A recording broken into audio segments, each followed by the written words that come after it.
incluso con animales, ¿eh? Es decir, con mascotas muy queridas. Ha habido personas en su ECM que han contactado con sus mascotas, con las que estaban afectivamente muy unidas. Es frecuente esto.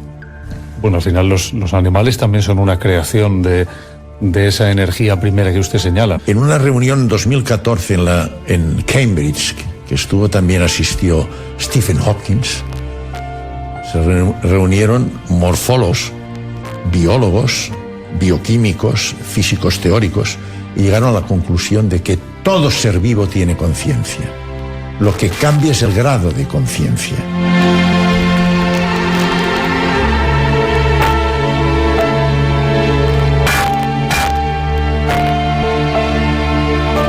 Una y 14 minutos del mediodía. Curioso el tema que nos propone esta semana en la caverna de Onda Cero Samuel Hernández. Samu, buenas tardes. Muy buenas tardes, amigo. Muchas interrogantes aquí, pero es un tema, la verdad, es que ciertamente apasionante y digo yo, sorprendente, ¿no? Porque más de una persona se estará pensando ahora mismo, o viendo ahora mismo, ¿no?, a sus mascotas o a su animal de compañía, y se estará pensando, ¿cómo ve la muerte este animal? Curioso. Pues bueno, hemos escuchado al principio al doctor Manuel Sansegarra, que está muy de moda. Aquí en este fragmento que hemos puesto lo comentaba en el podcast de Carlos Roca en YouTube, y hablaba de esos encuentros con animales en las ECM. Este hombre que es muy seguido, que ha participado en numerosas ponencias, en entrevistas, y que es un hombre que cuando habla hay que escucharlo. Y fíjate, me ha venido perfecto este fragmento para hablar de esa pregunta que seguramente muchos de los que tienen animales, que tienen mascotas, se preguntarán: ¿saben los animales que van a morir? Yo, antes de entrar de lleno en aspectos que he podido recoger de la ciencia, de zoólogos, además de observaciones, yo creo que sí. Y hablo con conocimiento de causa porque el pasado mes de noviembre del año pasado yo perdí a una mascota muy querida, llevaba conmigo 15 años, y en ese momento, que para mí, bueno, me llena hasta un poquito de emoción y todo, porque es un momento que cuando lo vives es duro. Sí. Ese momento en el que estaba en el veterinario y sabía que era la última vez que lo iba a ver, yo creo que ahí él ya había reconocido que ya no íbamos a vernos más. ¿Lo sentisteis? Sí. Yo creo que yo lo sentí. Y yo creo que él, esa última mirada, cuando le veía los ojitos y ese último lamento, yo creo que ya él lo notó. Entonces, bueno, esto que estoy hablando, seguramente muchos oyentes que han perdido al mascota, pues sabrán de lo que estoy hablando. Porque es un momento muy duro, muy duro. Sí, lo es, sí. Ciertamente lo es. Pero vamos a ese aspecto, ¿no? Además el doctor Segarra ha dicho una cosa curiosa, ¿no? La conciencia. Tienen pero ¿qué grado de conciencia tienen? ¿No? Claro, es curioso eso. Eso lo pueden averiguar en su libro, en el libro que ha publicado, que ahí habla muchos aspectos. Yo tengo muchas ganas de estudiar bien ese libro porque, ya decimos, el doctor Manuel Sansegarra ahora mismo es una eminencia en este aspecto. Así que, bueno, a ver si algún día también se viene para Badajoz y da alguna ponencia de la SUE, porque yo creo que es de las pocas comunidades de Extremadura donde no ha venido a hablar de estos estudios que él ha hecho. Sí. Pero bueno, que sea solo el ser humano la única especie de este mundo que pueda tener conciencia de su propia existencia y de la capacidad de comprender la muerte, ya es casi dogmático, porque los animales también tienen conciencia y sufren esa propia existencia, al igual que cuando su final está cerca. Por eso vamos a hacernos la pregunta: ¿los animales saben cuándo van a morir? Fíjate, la IA... Sí, ¿se lo has preguntado? Se lo he preguntado. Y digo, a ver qué dice la IA. Que la IA ahora es una fuente que todo el mundo consulta, ¿no? Pues dice la IA: no hay una respuesta definitiva a si los animales saben que se van a morir. Es cierto, no hay todavía una respuesta definitiva, pero se intuye. Si bien algunos animales pueden tener una comprensión de la muerte, no es del mismo nivel que el de los humanos. Algunas investigaciones sugieren que algunos animales pueden comprender la muerte, como el duelo o las experiencias cercanas a la muerte, pero no necesariamente comprenden el concepto abstracto de la muerte como algo irreversible. En resumen, aunque es posible, dice la IA, que los animales tengan una comprensión limitada de la muerte, no hay pruebas definitivas de que comprendan el concepto abstractamente como lo hacen los humanos. ¿Qué te parece el argumento que me ha dado la IA? A mí me ha gustado. Es curioso, sí, es curioso. Está bien explicado. Está bien explicado, porque además, bueno, pues es evidente. A ver, la IA ya sabe que se basa en un montón de datos, ¿no?, que va computando y a raíz de ahí elabora este tipo de respuestas. Pero sí es cierto y es verdad que demostrado no hay nada, son las percepciones, ¿no? Que hay observaciones, observaciones, claro. estudios y demás, pero es que ciertamente pues demostrarlo es complicado. ¿Qué más cosas nos puedes contar? Sí, mira, esto entraríamos dentro de un concepto a ti tú que también estás metido en el mundo de la salud y demás y te gusta y tienes mucho conocimiento. No sé si has escuchado alguna vez el concepto de tanatología comparativa. No. Eso es lo que estamos hablando, es de lo que estamos hablando en esta sección, de si los animales tienen conciencia de esa muerte, esa tanatología comparativa con lo que entendemos nosotros por la muerte. Pues yo he estado leyendo anoche hasta altas horas de la madrugada, me quedo leyendo artículos de este tipo. En The Atlantic, por ejemplo, leo que hablan de que la tanatología comparativa hasta ahora provienen de observaciones de animales en libertad, sí, o de poblaciones cautivas en zoológicos. Esos son sobre todo las especies que se han ido observando en su reacción ante la muerte. Sí. Y las especies que reaccionan de forma más interesante a la muerte, las habituales que seguramente alguien habrá escuchado. Los primates no humanos, vamos a hablar de un caso de una chimpancé, ballenas, o sea, todo el grupo de cetáceos, y los elefantes. Los elefantes tienen también otra particularidad que luego te contaré al final, y además son animales que tienen una larga esperanza de vida, casi como la de los humanos, así que sus comunidades no pierden individuos con mucha frecuencia, por lo tanto tienen un comportamiento ante la muerte muy distinto de las especies que son a lo mejor más solitarias o tal, pero siempre se observa más en animales que suelen actuar más en grupo, que son más sociales. El caso de los chimpancés es curioso. Sí, el de los chimpancés sí que tienen concepto de la muerte. James Anderson, profesor emérito de la Universidad de Kioto y considerado el precursor de la tanatología comparada, de este concepto hemos hablado, ha argumentado que los chimpancés no tienen un sentido similar de su propia mortalidad.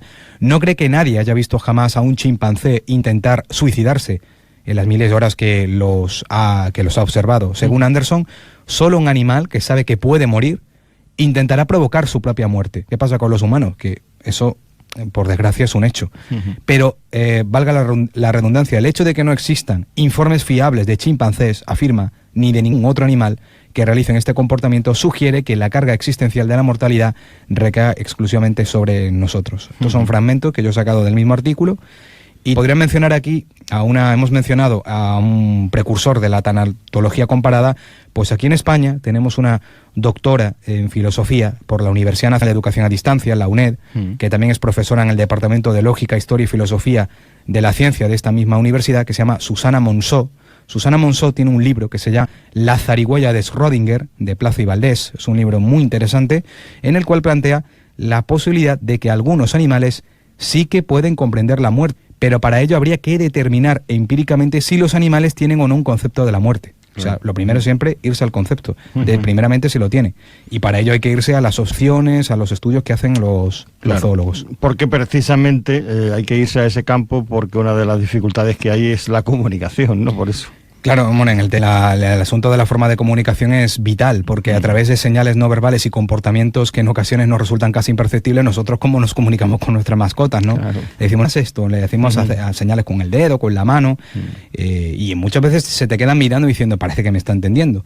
Pues aquí tengo que mencionar otro portal donde expone muchos artículos de este estilo, es la web muy interesante, porque aquí se dice en un artículo en concreto que caemos en esa falsa interpretación dada nuestra tendencia que tenemos los seres humanos a antropomorfizar el comportamiento animal, asumiendo que piensa lo que nosotros pensaremos en esa misma situación. A lo mejor está pensando otra cosa. Claro. La idea fundamental de la mencionada Susana Monzó es que para comprender mínimamente la muerte, un animal debe entender primero que un individuo muerto antes estuvo vivo, y luego comprender que ese evento es irreversible y no funcional. ¿Qué es lo que se hace con los niños? Es un caso similar, ¿no? Sí. Los niños actúan, bueno, podemos decir que los animales actúan un poco con los niños cuando se enfrentan por primera vez con la muerte de un familiar o de una mascota, y como, claro, los seres humanos aquí utilizamos el lenguaje con ellos, intentarles hacer comprender que esta persona ya no la va a saber, pero cómo lo entienden ellos en su mundo interno, ¿no? Eso es lo interesante. Así que muchos animales, como te he dicho, han dado muestra de comprender la muerte. Hablamos de eso, los cetáceos, los elefantes, grandes primates, incluso aves como los cuervos, y también los roedores. Algunos roedores incluso se apartan del grupo social cuando está próxima a su muerte. En ratas, sobre todo, se ha observado esta variante, ¿no? Y sin embargo, saber si son conscientes de que ellos mismos van a morir es más difícil de asegurar. Hay fotografías y vídeos increíbles donde se ven a perros, por ejemplo, con la tristeza tras morir su amo. Hay casos asombrosos de algunos que se han quedado incluso en el... eso a mí me pone los pelos de punta cuando veo esas imágenes, ¿no? De ver a un perro frente a la cama de hospital cuando ya no está su amo que ha fallecido, o están frente a la lápida, sabe que está ahí enterrado, ¿no? Lo siente de alguna manera. En este caso puede que todavía pase por eso, como he dicho, con los niños, ¿no? Que no comprenden aún su condición mortal y están en ese duelo, en ese aspecto, porque el duelo al final es un estado en el que vivimos, en que intentamos comprender qué ha pasado, por qué ya no está esta persona a mi lado. Todos vivimos ese duelo de alguna manera. ¿Y los animales viven ese duelo o no? ¿Cómo? Sí, mira, te voy a empezar a contar casos. Este lo he encontrado en un portal que se llama, un blog, laderasur.com. Cuenta la historia de un chimpancé de 21 años de nombre Natalia. Esta chimpancé dio a luz a inicios de febrero de 2024 en el zoológico de la ciudad de Valencia, en Biopark. Y lamentablemente, con el paso de los días, la cría fue debilitándose y finalmente terminó fallecida. Yo creo que ya había nacido mal la cría de esta pobre chimpancé. Desde entonces, y durante 3 meses, la madre, que ya había perdido una cría, obviamente, fíjate lo duro que tuvo que ser para ella perder una y ahora pierde otra cría, llevaba esta cría consigo para todos lados durante 3 meses, la acariciaba, le daba besos como si aún estuviera con vida. Pero, curiosamente, los trabajadores en ningún momento hicieron el esfuerzo porque se dedicaron a observarla. Y claro, fíjate, en 3 meses también el cuerpo se deteriora, el cuerpo de un ser vivo fallecido empieza a deteriorarse. Pues no, dejaron que la observara hasta que ella misma se desprendiera finalmente y comprendiera que su cría no iba a vivir más. Fíjate cómo este caso a mí me parece alucinante, ¿no?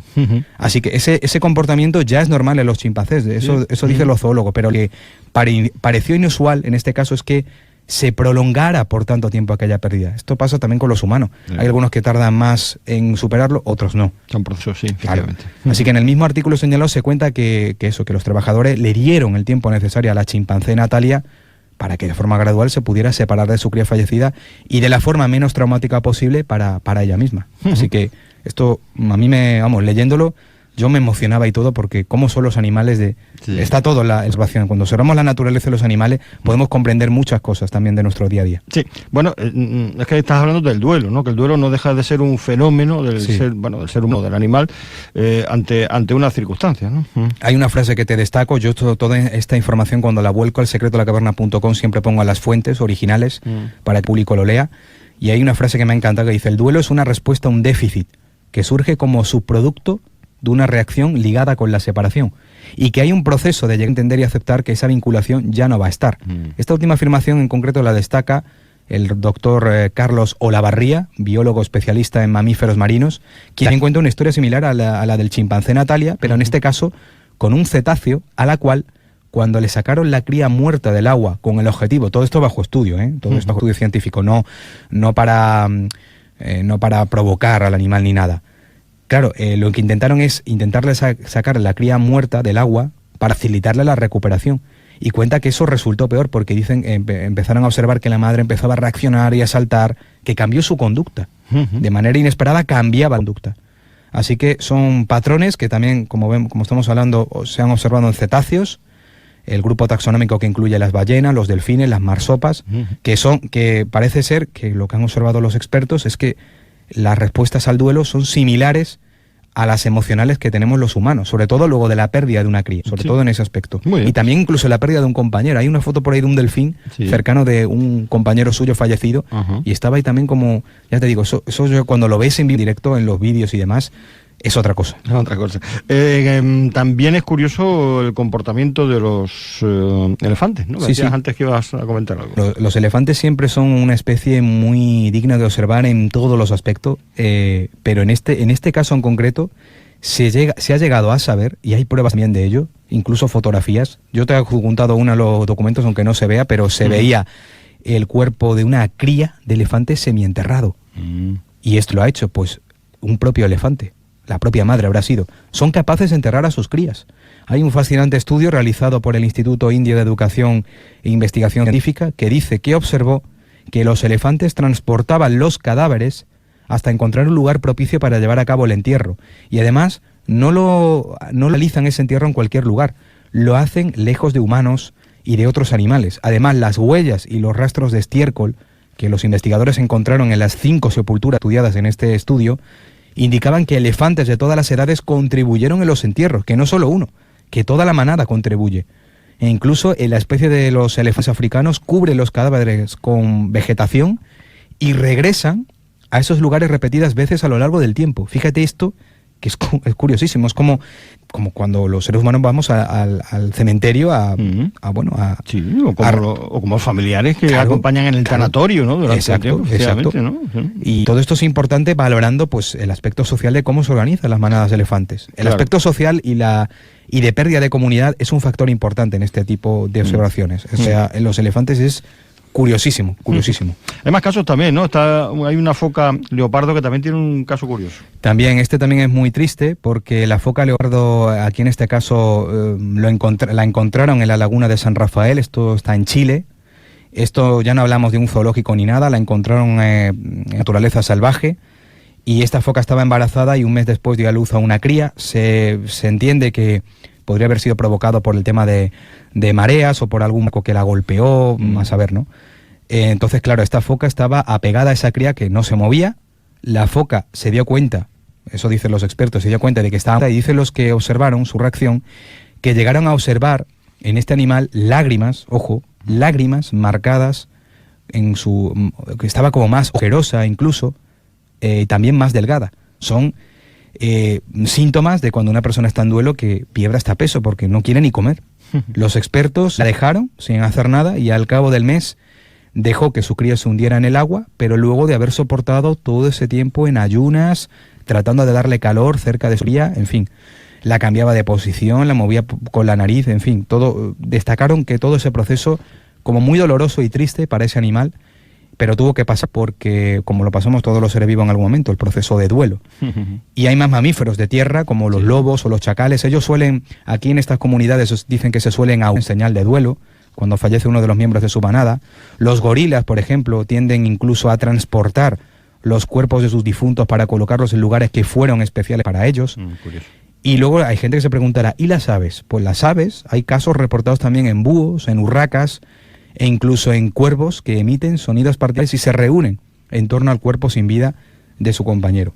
O sea, que la fauna también tiene esta manera de sentir, de pensar. Y esto es parte del misterio, ¿no? Efectivamente, ¿no? Ahí está un poco la circunstancia. Bueno, concluimos con una reflexión. Voy a terminar con una reflexión que puede valer también para lo que estamos viviendo el día a día. Dice, ahora te diré el nombre de quien lo pronuncia, pero dice, cuando un chimpancé macho alfa se vuelve demasiado dominante o agresivo, los machos de menor rango suelen formar una coalición para derrocarlo. En casos extremos lo matan, lo destrozan e incluso lo canibalizan. Esto quizá no tenga que ver con lo que estamos hablando, pero ahora lo vais a entender. La gente tiende a malinterpretar esto. Incluso entre animales violentos como los chimpancés hay un límite a la tolerancia de dominio. Si el macho dominante se vuelve demasiado tiránico, los demás se unen y lo capturan. La persona que reflexiona sobre esto dice que ya ha escrito sobre esto antes, también aplica a los humanos. Y lo dice nada más y nada menos que Robert King Henderson, un escritor americano que quizá nadie conozca, pero yo recomendaría, porque a mí esta reflexión quizá no viene a cuento que lo hemos hablado del duelo de muerte, pero sí habla de lo que está pasando, ¿no? Que los seres humanos estamos tan acostumbrados a la muerte, ver muerte diaria, ver guerras, ver conflictos bélicos que acaban con vidas de personas inocentes. Y fijaos, ¿no? Cómo se actúa en pequeños grupos sociales de animales. Y fijaos cómo se actúa ante el tirano. Y los seres humanos no actuamos de la misma manera. Simplemente nos limitamos a observar y estamos como anestesiados, ¿no? Así que, bueno, un poco una reflexión para que nos demos cuenta que si observamos a los animales, entendemos mucho de nuestro día a día y de cómo somos nosotros. Porque al final nosotros, el ser humano, es otro animal más que convive en este planeta. Aunque sea la especie dominante, como dicen algunos, yo creo que tan dominante no es. Y sobre todo aprenderíamos la esencia, ¿no?, de la especie, que yo creo que a veces se nos olvida, ¿no? Sí, totalmente. De la propia especie. Bueno, pues un tema muy curioso, esto de la muerte y los animales. ¿Saben los animales que van a morir? ¿Cómo afrontan esa situación? ¿Lo afrontan o no?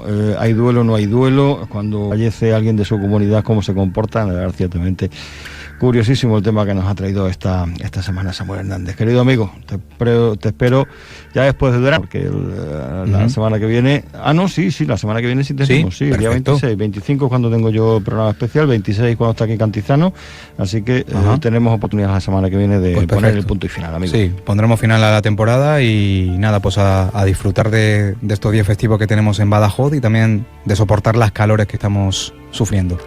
Gracias, Ahora una pequeña pausa mínima enseguida. En 5 minutos nuestra compañera Cristina Martínez les cuenta lo que está pasando en la ciudad. Que pase una feliz tarde, no se olvide nunca de divertirse. Gracias por estar ahí. Hasta mañana. Onda Cero Badajoz.